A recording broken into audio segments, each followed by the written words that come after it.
A Hunter in Teyvat, Chapter 59, Fan Fiction, by Azazyel. After thoroughly breaking in our new bed with Eula and Lumine, I woke up quite a bit earlier than usual as I had a niggling feeling in the back of my head, so I gently extracted myself from the two girls' arms so I could go into the house's living room. And lo and behold, my instinct was correct, as fucking sitting on my couch and drinking the tea we set out last night was Eula.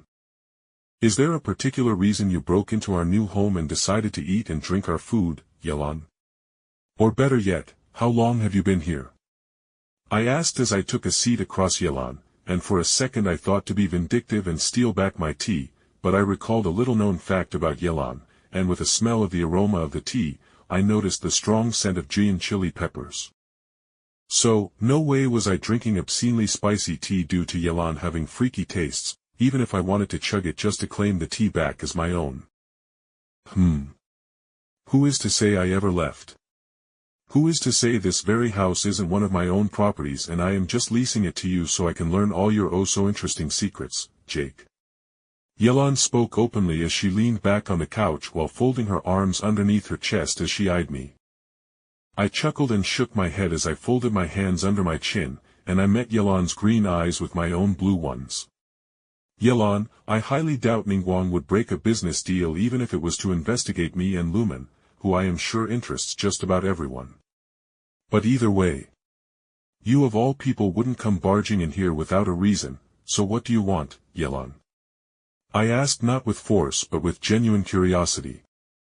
The femme fatale beauty across from me hummed in thought as she likewise leaned towards me and purposefully pressed her elbows together so her large breasts were brought within view, and I caught sight of that distracting mole she had on her left one as she placed her cup of tea on the table. Even as my eyes flickered back to Eula's face, I could tell she felt smug about distracting me, but she dropped the more joking atmosphere as she spoke. "Speaking of niggling, don't you think it's odd how she is so willing to give you a house and such just for doing a delivery? Because it's not just for the delivery. In case it wasn't clear, our Jake." Eula stood up and leaned over the table that separated us as she came within like half a foot of my face. "Eula wants you and Lumine to settle down here. Things aren't so easy for the Eula Chishing as of late. The treasure hoarders tear apart and steal from our land-based merchants. Sea trade is in turmoil as only Captain Baidu's ship is guaranteed any sort of safety due to the ley lines rumbling and sending the sea monsters into a rage."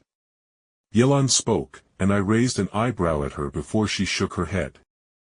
"And not only that, but the geovishapes of all types are breaking out of the earth and causing problems that normal Eula soldiers most certainly cannot fix, and nor do the Adepti care to lull them back underground. Then there is the supposed rogue Fatui agents that arrive in Eula and just attack settlements due to how they were kicked out previously." Eula sighed as she leaned back into her sofa, as she felt she had made her points abundantly clear. "So Eula needs more heavy hitters, what with Mondstadt focusing inwards and not projecting their power outwards along with all the other neighboring nations being in various states of having issues," I spoke bluntly, and Eula nodded. "I am glad you are so intelligent. I wish you had the sense to know when you are being watched while copulating, but such senses can be trained, I suppose," Eula said cattily, and I raised an eyebrow in response. "Oh, I knew you were there. It's not like I could avoid seeing the semi-invisible shadow hiding beside the wardrobe closet doing something equally interesting," I said, making Eula cough and barely hold down a blush, as although sure her enchanted cloak made her invisible and bend light around her. It was more like a kind of active camo, as you could still sort of see her outline. "I see. So, you are merely an exhibitionist?" At my unimpressed look, she just snorted and waved a hand in my direction before continuing. "But yes, niggling wants your little party to, as they say, set roots down here in Eula, as the little Lawrence won't face any prejudice or hate down here. The people of Eula never dealt with evil lords, slavers, or anything mundane like that.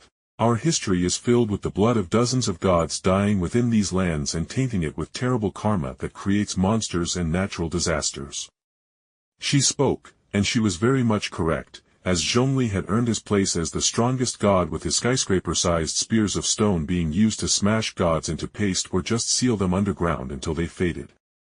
"Anything else you wanted, then Eula?" I asked, and she hummed before gleefully nodding, and my heart stuttered as she spoke. Yes, I came here not only to openly enlighten you about the higher-ups' intentions to avoid a misunderstanding, but I have also come to recruit you for a commission. A primal Geovishap has been spotted north of Liu City, has been noted to be moving toward the chasm, which we cannot allow. Either we will dissuade the primal Geovishap or we will kill it. She spoke, and I blew out a puff of air, as the earth dragons were no joke, as they were naturally attuned to all the natural elements and could use them at will. But killing such a monster could be a powerful boon to my summoning abilities, to say nothing of what I could do by dropping one of those dragons on a foe from high in the sky like a sort of shock troop after it attuned itself to Anemo energy to deal with the fall. So, it's just me, my girls, and you? I asked, and she shook her head. No, I have also recruited a little friend of mine to help as well, mostly on the dissuading bit, but those Geovishaps are prideful little spitfires in the best of their moods, so it's almost certainly going to come down to a bloody mess. Yelan spoke wryly as she shrugged. That's why I wanted you and your friends. Frankly, you all are more straightforward fighters, whereas myself and my friend typically fight from a good distance and don't have many ways of dealing with a small dragon trying to smash us to death.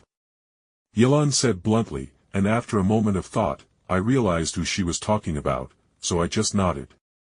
All right, I will go wake up the girls, so just relax for a bit while they get cleaned up and ready, I said as I stood up and stretched before cracking my neck as I walked towards the bedroom while I felt Yelan's gaze on my back. Going into the room, I saw Lumen and Eula had snuggled up closer due to myself having left the space between them, and thus they sought each other's heat source. Lumen, Eula, it's time to wake up. We got a guest and a commission. I softly spoke as I shook the two girls away, and they both blearily looked at me before Lumen simply grunted, burying her face in Eula's chest and pulling the blanket over herself to block out the light. Next 10 chapters on supporting sites. Hey, if you like this and want daily uploads and to read early chapters, please drop a tip in my Ko-Fi https://ko-fi.com/Azazyel22926 or https://www.patar-ian.com/Azazyel, and your precious energy stones. It keeps me working on it. My commission rate is $15 per 1,000 words. Azazyel.